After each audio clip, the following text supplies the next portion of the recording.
For Pacifica Radio, November 3rd, 2013, I'm Scott Horton. This is Anti-War Radio.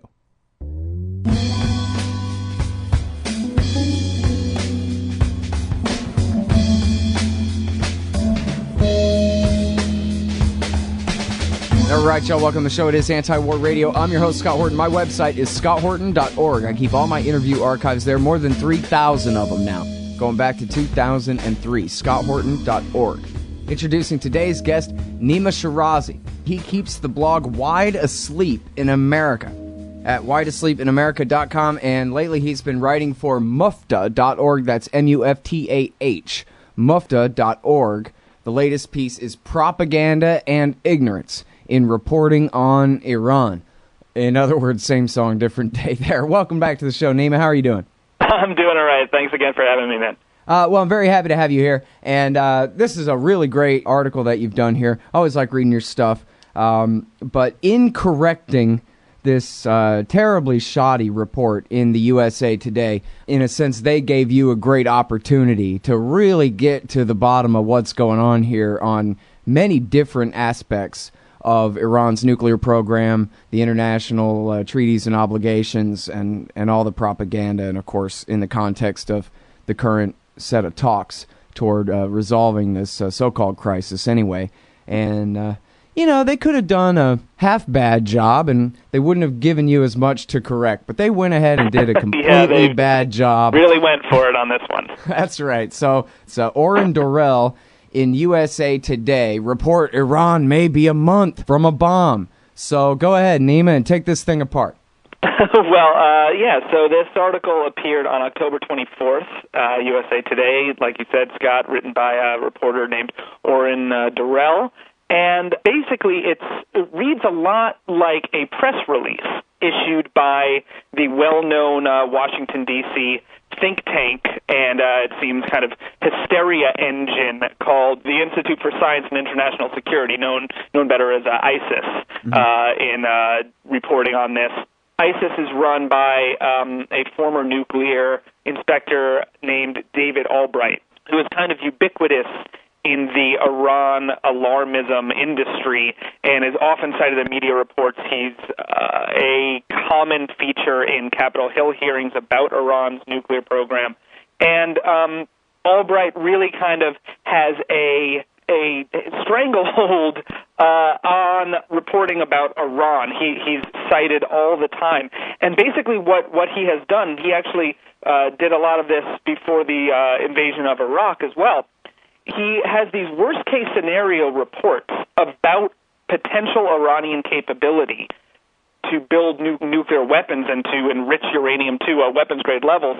And what he winds up doing is providing a lot of ammunition in the propaganda network of the mainstream media and also for our politicians.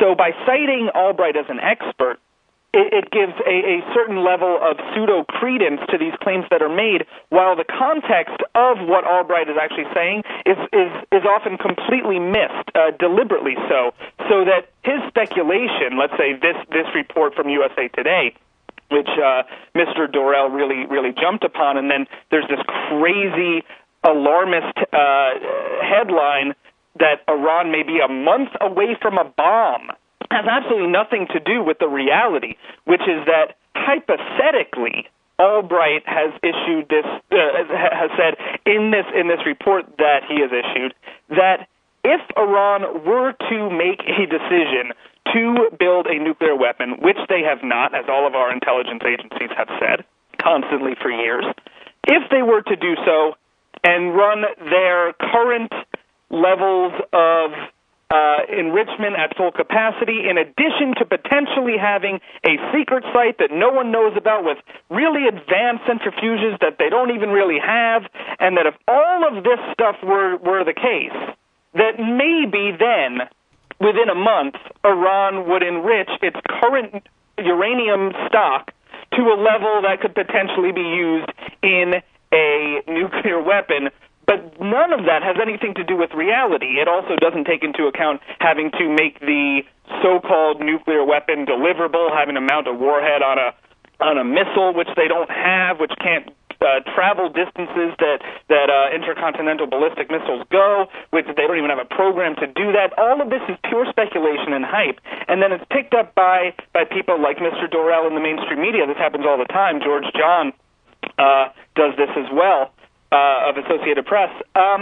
Really gets into a pattern of saying outrageous things with the imprimatur of experience and expertise and really gravitas on something where they're really just making things up. Right. Yeah, I like all that. Well, if they had a secret, separate centrifuge facility that we don't know about, then they could be doing all kinds of stuff. Yeah, well, if I was married to Jeannie, I'd be an astronaut too. But right, what does that have to do with anything? Exactly. None of this is based on any kind of evidence or reality. It's pure speculation, and then it's used in the press to write these articles that are pure hysteria.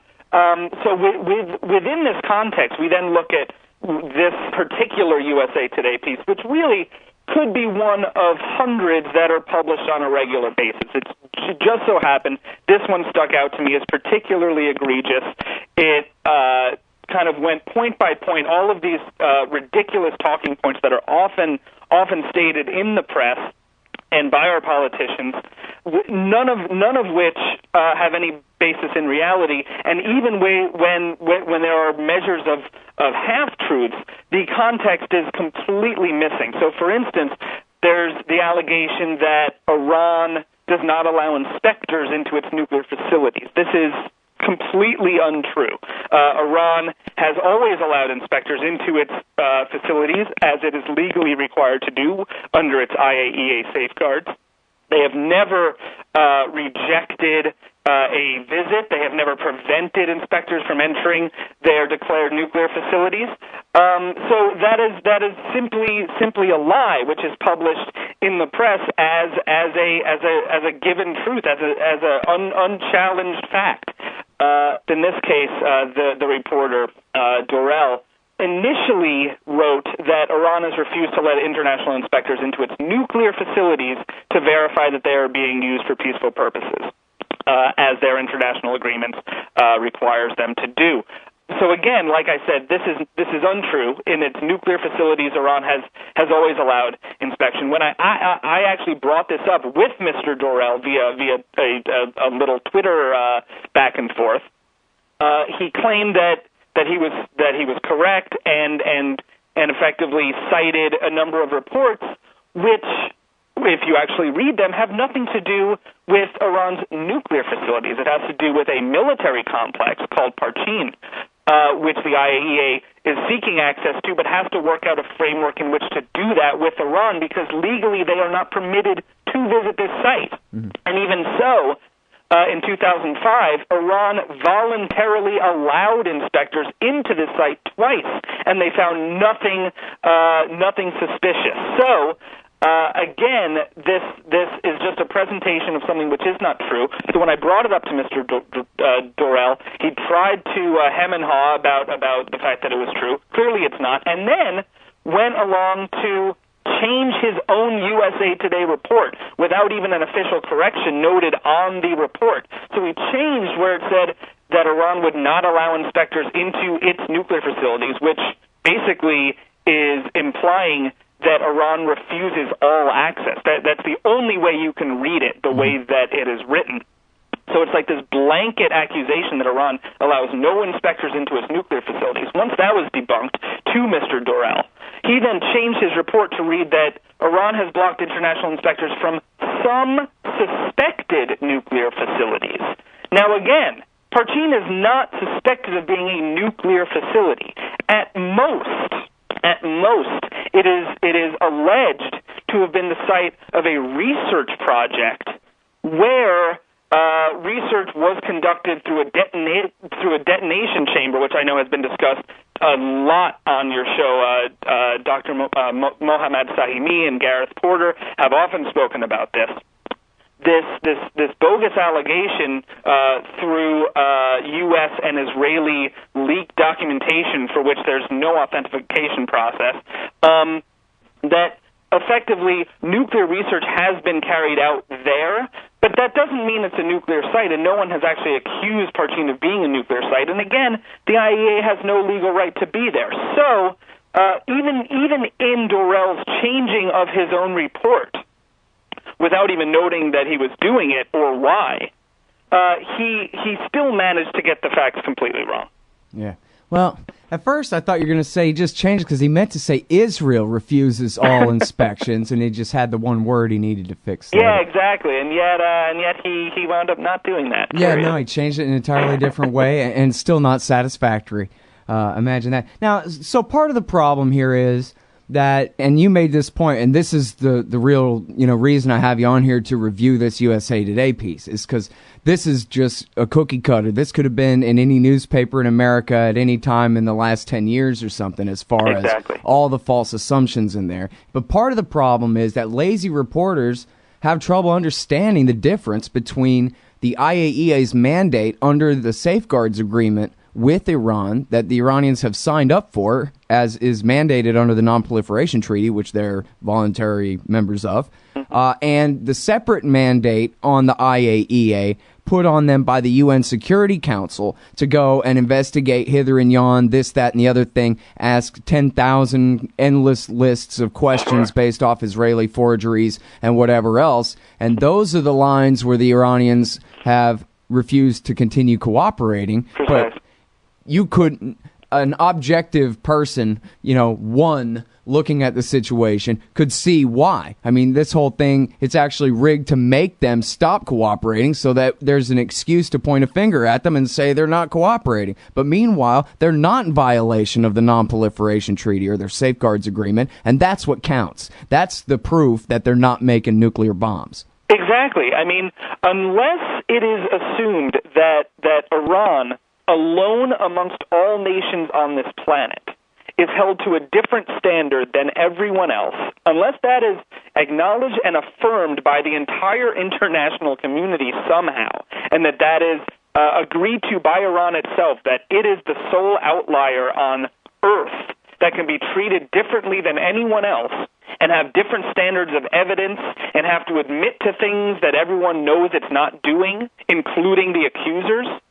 Unless that has been established, which obviously it has not and will not be, then none of these accusations make any sense. And they are all set up, as you noted, Scott, they are all set up so that this quote unquote crisis, which is no crisis, is perpetual, it is permanent, there is no solution that can possibly be figured out. I mean, and this then allows Iran to be the enemy number one, the number one scapegoat of the United States, of Israel, of even Europe sometimes when it suits certain purposes. And so without this boogeyman of Iran, if you establish that all of this is bogus, it's not based on any credible evidence, they are following all of their legal obligations, inspectors have affirmed this, blah, blah, blah, blah, blah. Once you figure all this out, once you realize that this is true, not only does it completely change how you view the current quote-unquote standoff, which has been going on now, if it's nuclear-related for 10 or 20 years, if it has to do with Iran and the U.S., then it's for the past 34 years, and that really there is no basis for all this alarmism. Right, that's the whole joke here. I mean, this is like that scene from RoboCop where the Ed 209 is insisting that the guy dropped the gun that he already dropped. His hands are in the air. You have 30 seconds to comply, and Iran has always had 30 seconds to comply, and has never been doing anything, and yet we're now decades later, and Ed 209 is still saying you have 30 seconds to comply. That's what we keep saying. It's this endless game over and over and over again, where years ago we heard Iran was 5 to 7 years away from a nuclear weapon. Then we heard they were 2 to 3 years.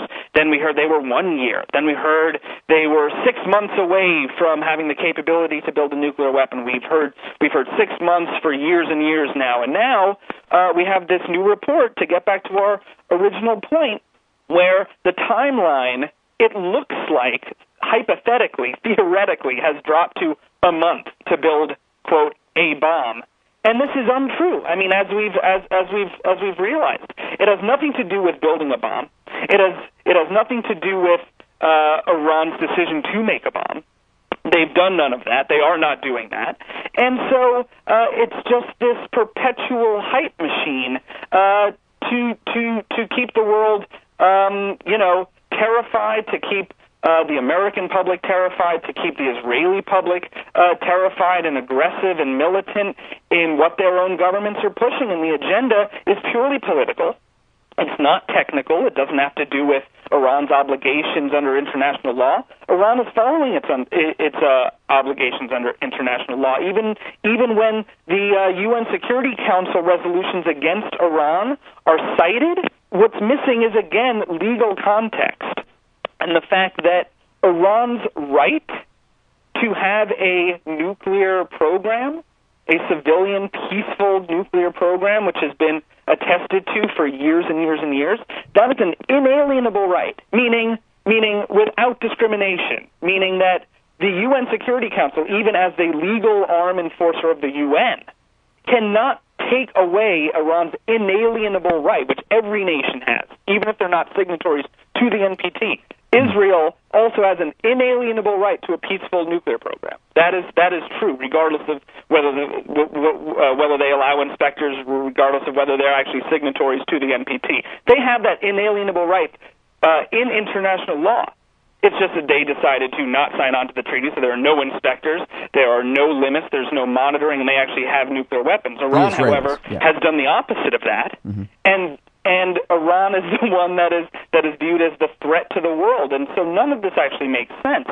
These UN Security Councils have actually no legal basis because they can't be enforced, because Iran's program is legal under international law, cannot be dismantled without Iran doing it itself as a voluntary measure, and so we're just in this endless cycle where the shorthand of the media, using these phrases that they're in violation of this, that they refuse to allow this, that they're suspected of that, et cetera, using these shorthand phrases because they don't want to take the time, or they don't care to, or it doesn't suit the agenda which is at play. They do not take the time in their reporting to get out short, quick bursts of writing which speak to exactly what they want to speak to, which is Iran may have a bomb in a month. Not true, but it sure does play well in the international press. And so if the truth were told, a lot more progress would be made if people spent the time to learn about these issues. I'm not saying they're easy things to learn about, or to parse, or to learn about the Safeguards Agreement, to learn about international treaties, to learn about inspections, to learn about the difference between enrichment levels, between what can fuel a power plant, what is used for medical isotopes, what can be used in a nuclear weapon. All of these things take time, and they take energy, and it's a drag, and I get it. But when we have reporters using their platform and not explaining these things truthfully, that's really, really dangerous. And we've already seen what happened when the same thing happened in the lead-up to the invasion of Iraq. This has happened again and again and again in our own history, and it's happening again. It's been happening for decades. Mm-hmm. Well, and the problem is, too, is when you're talking nuclear, it means, one, too complicated for you if you're not an expert, so don't even bother. You better start deferring to experts. And two, really scary. Like Condoleezza Rice pointed out, one of those things can kill a whole city. So are you sure you want to risk anything at all? If it's just 1%. Maybe go ahead and do something about it if the government says that it's really important. So the lessons that, geez, you just can't believe these scaremongers about the things that they say. Remember the lessons of the last few wars and more. That gets pushed to the side. You can't let the smoking gun be a mushroom cloud. So you're right. I mean, this is where people have to arm themselves, inoculate themselves against the lies. Seymour Hersh reported back a couple years ago that not only do the CIA and the Joint Special Operations Command and the rest of them agree with Nima Shirazi, they're certain that Iran is not making nuclear weapons, that there is no parallel program, that what the IAEA is safeguarding is all there is to safeguard, etc., like that. They judge that with high confidence. You got to look into these things to know that, because they're never going to say it on CNN. Or, you could read Why to Sleep in America, this great blog. And by the way, let me just mention, because I thought of it while you were talking there about the years on end of this propaganda, Nima. ladies and gentlemen, Nima Shirazi is the author of the single greatest debunking of all of this. It's a catalog going back 30 years of claims by the Israelis and their American friends about Iran and their nuclear weapons threat. For 30 years. It's called the Phantom Menace. Meaning, yeah, it's not there. It's all just a bunch of rhetoric. And who's the threat? The people doing the lying are the ones who are really the problem, it seems like to me. Yeah, no, absolutely, and I mean, thank you for pointing out the piece. I don't know. Actually, you're the one who told me that a rather good Newsweek cover piece used the same title as mine, which I absolutely forgive them for because it actually is a very, very good piece. And it's such an obvious title for this threat that's not exactly. real. Although in the case of Star really Wars, they were talking a threat that you just can't see because he's pretending to be your friend. But anyway. Right. In this case, maybe they're referring to Israel. This is even more dubious because the threat doesn't even exist. I mean, speaking to the idea of a smoking gun, which you were talking about in this article that I've been discussing, the USA Today article quotes David Albright, again, ISIS's expert David Albright, as saying that after going through this kind of fantastical notion in which Iran has some clandestine site with, as I said, advanced centrifuges churning out weapons-grade uranium, totally out of the purview of the international community and IAEA inspectors, which is something he just literally made up to include in his report. In that scenario, he says to the reporter, and it's quoted, if they did that, meaning Iran, if they did that and they were caught, it would be a smoking gun of a nuclear weapons program.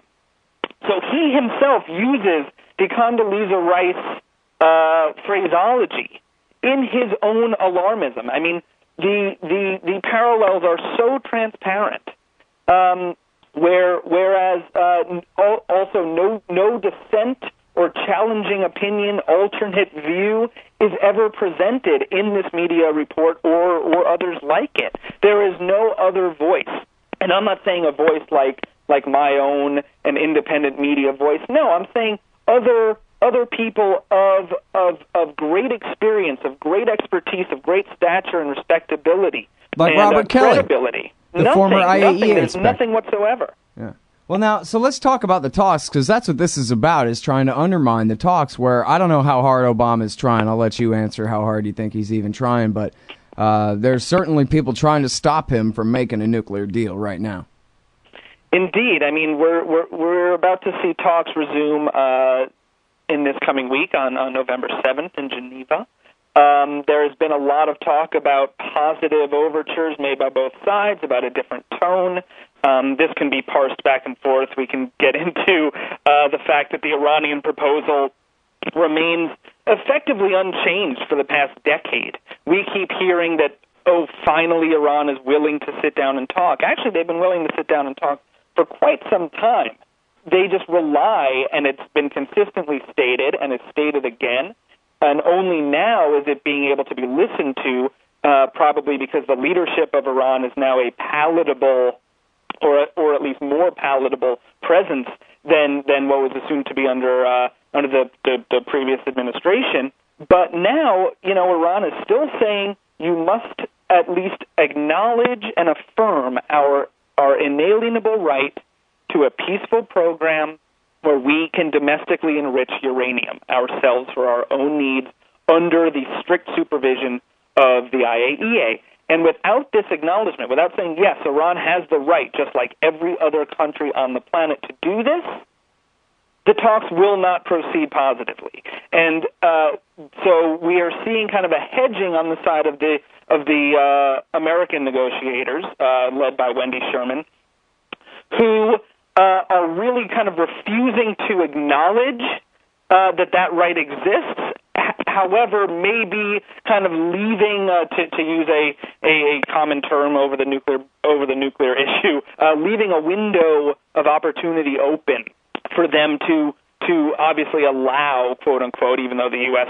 has no legal right to allow or disallow anything that Iran does, the United States is not the legal authority over Iran, but nevertheless, so that negotiators can effectively say that Iran's right to domestically enrich is acknowledged, is affirmed, it will continue as any part of any reasonable deal. And so we're getting closer to that point. And as you say, there are tons of spoilers, whether it's Israel, whether it's Netanyahu's fans in the Congress, whether it's the Saudis.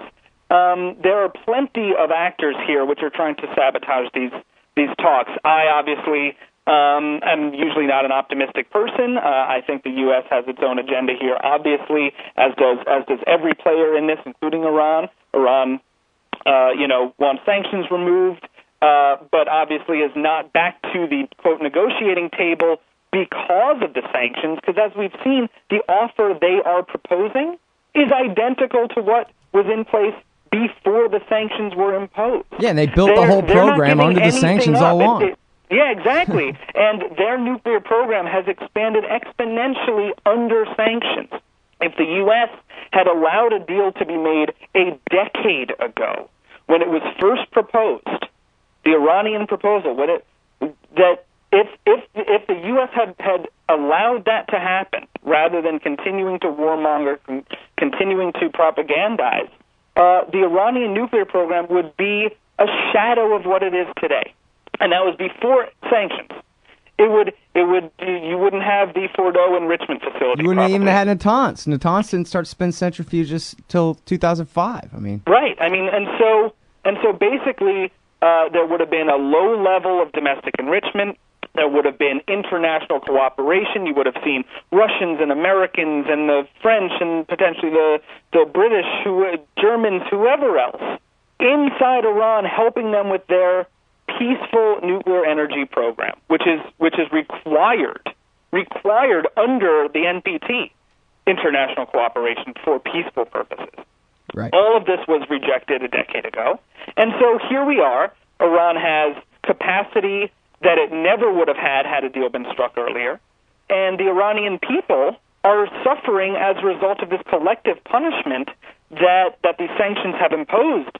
They don't have access to medicine. Their economy is destroyed. There's rampant unemployment. All of these things are the result, primarily, not solely, but primarily, of this sanctions regime, which has been in place basically since 2006 regarding the nuclear program. Obviously, there have been sanctions going back 30 years.